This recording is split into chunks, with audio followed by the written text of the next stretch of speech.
welcome back to Jurassic World Evolution, and you join me here on the lovely but rather small Isla Pena in a sandbox mode, as you can see, as the sun is rising beautifully and we get to see all of the lovely dinosaurs in my park here, which I've just hastily erected with its greenhouse up here, a nice aviary with no pteranodons yet.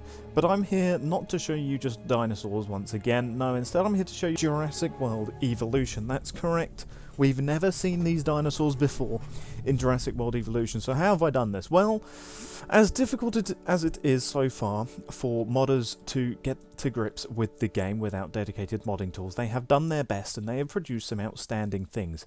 Mostly paleontologically correct dinosaurs in terms of just paleontology fixings for, fixing how they look and various other tweaks. But this time, no, these are complete changes. And if we look carefully in here, we can see exactly what is in here. But first I'll start with the newest mod that I've got, which is for the Velociraptors. Now I'm just going to incubate a different Velociraptor, because apparently this one didn't incubate, or didn't decide to incubate. Because how many have I got? 1, 2, 3, yeah, so we need an Arid Pattern Velociraptor. And if this works like the other two have, you'll see exactly what this mod does, and I'm very excited for it. As it lags in the opening, in the opening cutscene there. Here he comes. Now that's not a raptor you've seen before. This is the experimental feathered raptors mod for Jurassic World Evolution, and I must say I'm impressed a lot with what they've managed to do here with this raptor. As you can see, they've managed to perform something quite amazing here, which is giving the raptor feathers. Now, like they said, it's not completely perfect in the mod description. It's not a completely perfect mod, however, it's good enough. It's not a complete overhaul of the Velociraptor, which of course name means Swift Caesar, and it is a dromaeosaurid dinosaur, as are most of the other small carnivores in the game. With dromaeosaurid dinosaur meaning I think it's like running lizard, I believe, is what dromaeosaur means. A dromaeosaur is a running lizard, which is quite an apt name for these small, raptor-like dinosaurs such as Velociraptor, Deinonychus, and other small theropods like these. As you can see, I've got 3 dinosaurs so far, and well, we're going to have one of each more dinosaur. As I have to quickly incubate another dinosaur, this time we'll see what the vivid pattern can do. As we just bam, into the fray comes another raptor. Of course, this being sandbox, there's going to be no storms coming like there are on Pena, so hopefully if I can just keep these raptors happy, they shouldn't try and break out, because they've got all of the friends that they need. They mostly stay down this area with the food, and that's fine because they have food, water, and they're happy. So as you can see, this is an arid raptor, and yeah, that's lovely, lovely, lovely. As you can see, here's, I believe this is the base skin. Oh no, this is Tundra Raptor that we were looking at. And then you've got this raptor, and then the base skin raptor here. Is this the jungle? No, this is base, yeah, this is base skin raptor. And as you can see, the mod does exactly what it says on the tin. If I go into capture mode here so that we can get rid of the HUD. There we go. So yeah, it does exactly what it says on the tin. It gives the raptors feathers, and it's wonderful. Like I said, not exactly perfect, because the raptors should, by newest paleontological standards, be completely covered with feathers, but this is a step forwards. As you can see, raptors, the feathers, he says, or the mod creator says, still have the scale pattern. As you can see, they do indeed still have the scale pattern on them, but it has the tufts of hair up there, or the tufts of feathers there. It has got the feathered wings and the feathered tail, and that's really all you need to get your fix for historical, or not historical, but slightly more accurate raptors in Jurassic World Evolution. And yeah, this is just glorious to see feathered raptors in the game, because it's not something that's appeared in official Jurassic World, in official Jurassic Park or Jurassic World fashion. So it's nice to see that they've at least brought it out, and I'm just going to wait around here until the other raptor has finished cooking in the incubator. So for now we'll just stick with looking at the Arid Pattern, I think this is. Yeah, Arid Pattern Raptor. So yeah, he's got two different versions of this on the mod page. One is for the base skins like this, not including any of the DLCs, but then there's also one for a different mod which adds in a very nice black and red skinned raptor. But here's the final one, the vivid skin. Here he is. Oof, that is a lovely looking raptor, feathers like that. As the sandbox does the day-night cycle. I'm actually going to turn that off for right now. And I'm just going to set it to straight daytime. There you go. Just so that we don't have to keep on switching between night and daytime, and we can just look at the raptors as they are. And so yeah, here we go. Here is our vivid skin raptor. Ooh, looking very vivid indeed. Look at that beautiful purple feathering on the raptor here. So yeah, that is it for the mods for the Swift Caesar, the Velociraptor, or more commonly shortened to just Raptors by most. And so yeah, there they are, lovely and happy and free in their nice little enclosure here, which I haven't yet finished up. But rest assured, I will use the landscaping tool and give them a little bit of coastal, I think, around the water, which is what I like to do here. Bit of coastal around the waters, and then I think we'll put vivid, because vivid is the nicest, I think, or vibrant rather, is the nicest nicest grassing tool at our disposal currently. So let's just sprinkle some of this around for the raptors. Here we go. The little Caesars that they are. Caesars of goats, with their now nicely feathered arms and tail. Here we go. So the next mod that I have, just as I finished placing around all this stuff, the next mod I have is to replace a Sauropod. It's another model change, and it is to replace a Sauropod with something which a lot of people might find a little bit nostalgic, perhaps, and you can see them just about around here. And it replaces the Apatosaurus mod, or the Apatosaurus model, but these are not Apatosauruses. These are Therizinosaurus. Yeah. Never thought you'd see that around here, did you? In Jurassic World Evolution. No, indeed.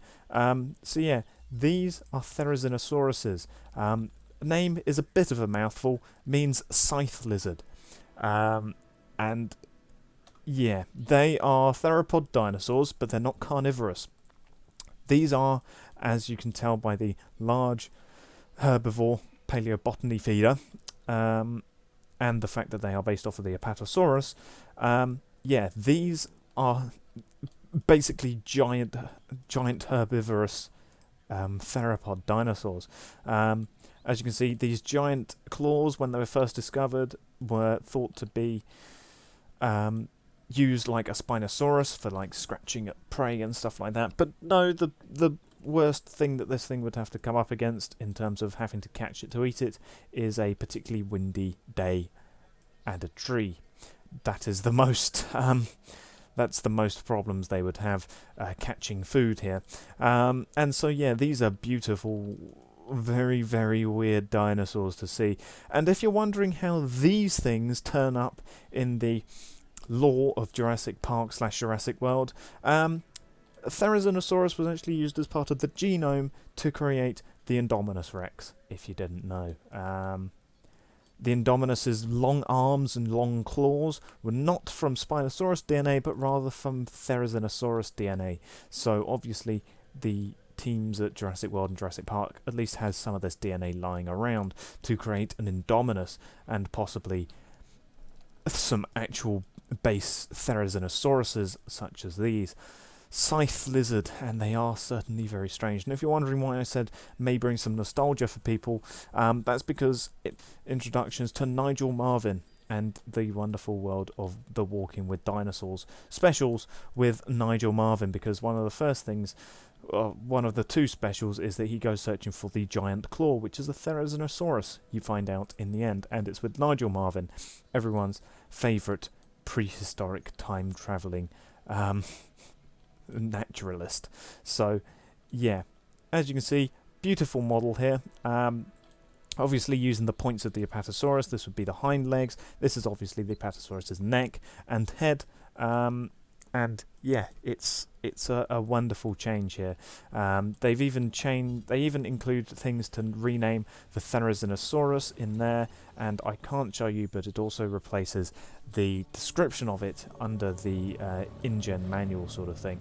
And so yeah, as you can see, they're beautiful, very, very weird. Very, very weird.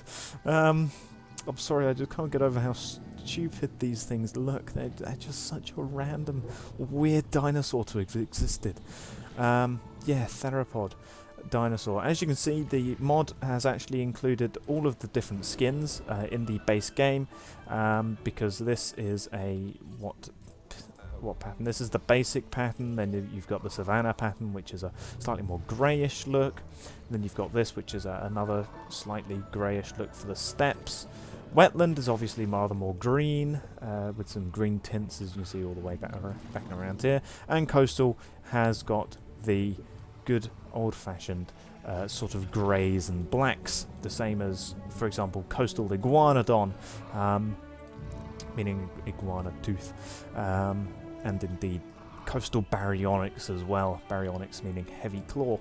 So yeah, that is the replacement for the Apatosaurus, and well, they are just such beautiful, weird looking things. And if you're wondering what these things are, these are meant to be like proto-feathers, because it is thought that, like most other theropod dinosaurs, it's now thought that Therizinosaurus may have also been feathered all over their body. So yeah, that's what these are meant to be. These are meant to be like the proto-feathers, or sort of like downy feathers for Therizinosaurus. And the final mod I've got, as you can see, replaces the Deinonychus.